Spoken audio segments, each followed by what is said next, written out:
Our last episode of the series was the London 5000. That was the end of my summer season.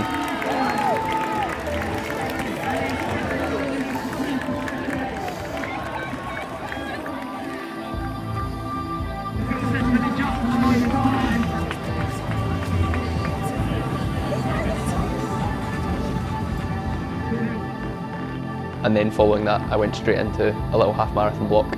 So we had Antrim, which went pretty well. I think I ran 65 mid. But I was in a Scotland vest that day, so I was pretty happy. Scored well amongst the team.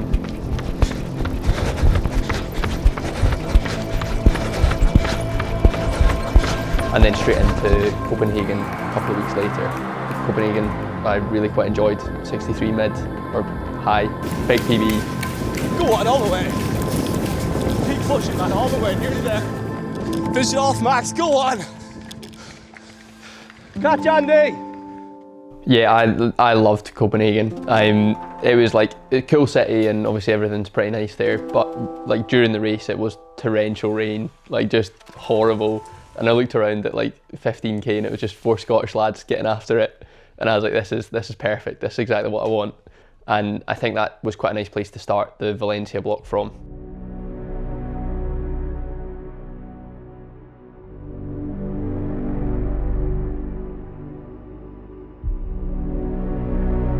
I guess from the kind of summertime block, volume was maybe a little bit lower and sessions were kind of more tailored to half marathon, 10k sort of speed. Where since then, so since kind of September, it's been a decent jump up in volume. I've barely done any faster stuff. It's all been long and steady running. And to be honest, I think I quite like that stuff. So it's been quite enjoyable. There's been a few guys at Cottage that have been getting after the marathon stuff, so I've had plenty of company on the long stuff. But yeah, I don't know if I ever want to see a track 5000 ever again. One of the key ones I'd done a few times before Antrim and Copenhagen was something like 3x3k, and it wasn't anything crazy like pace-wise, but it was on the track, so you're like fairly dialed in how fast you're running. And I remember doing the second time I did that session, it was significantly better than the first. And it was something like, on the final rep I got kind of low 3-minute Ks, like 3:02s or something. And I didn't think I was in that sort of shape for the half after Antrim, because I'd ran 65 mid, which is like 3:06s, 3:07s. But obviously that kind of came good at Copenhagen. And then I've not done anything on the track really since then.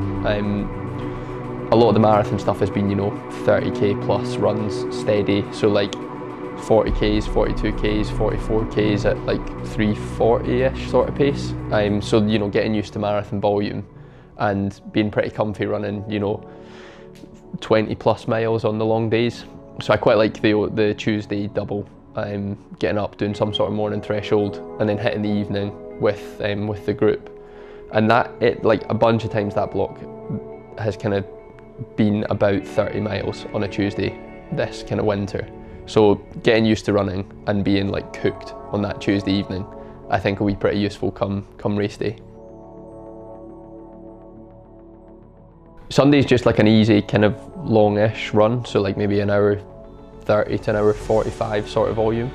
I'd say total during the week I'm running in the region of 90 to 110 miles, and most of my days are easy bar Tuesday and Saturday.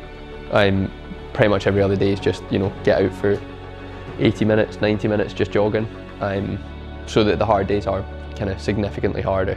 There's been fewer guys than I don't know, it's difficult to say how many actually do a lot of the long steady stuff, because it doesn't, on the face of it, it doesn't look like crazy hard training, and I don't think it's as glamorous as hitting 10 by a mile or 4 by 5k or all your kind of more staple sessions. But I really enjoy the first 8 weeks of the block being like very kind of base building focused, and I think it worked this time last year. Fair enough, London, I didn't have a great day out, but I think I was pretty fit by the time it came round, so I've got decent belief that it works.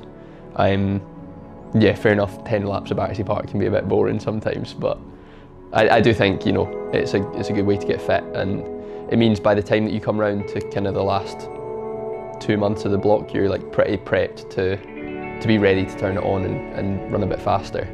The longest one I think was 44k at 3:30s or something. I think we did split 2:28 low that day. Yeah, it was me and George. It was quite a nice one, that, actually. They all merged together into one.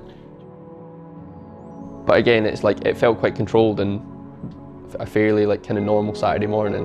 The major one of this block has been the 34k hard.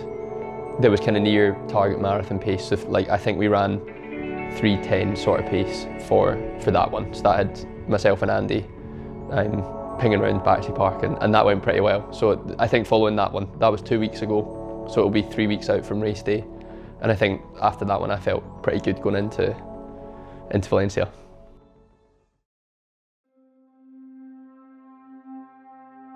Valencia last year was my marathon debut. I quite enjoyed it, 2:17:02, a pretty good day out.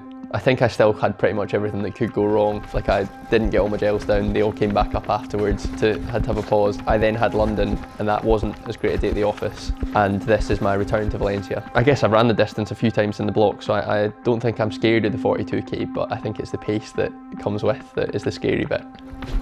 Yeah, I did throw up, I don't know, 8 Morton gels across the line last year, so I'm repping SIS this year, hoping that doesn't happen again.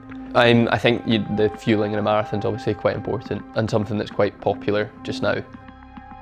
I think it can be pretty difficult to get your carbs down once you're kind of an hour plus deep into racing. So I won't like front load or anything, but I'll be decently carb loaded from the Friday, Saturday before the race. And then during the race, I think I'll try and do 2 gels an hour, so 80 grams.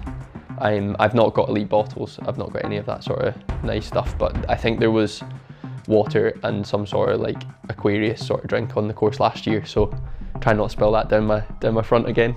And yeah, I think 80 grams should be plenty.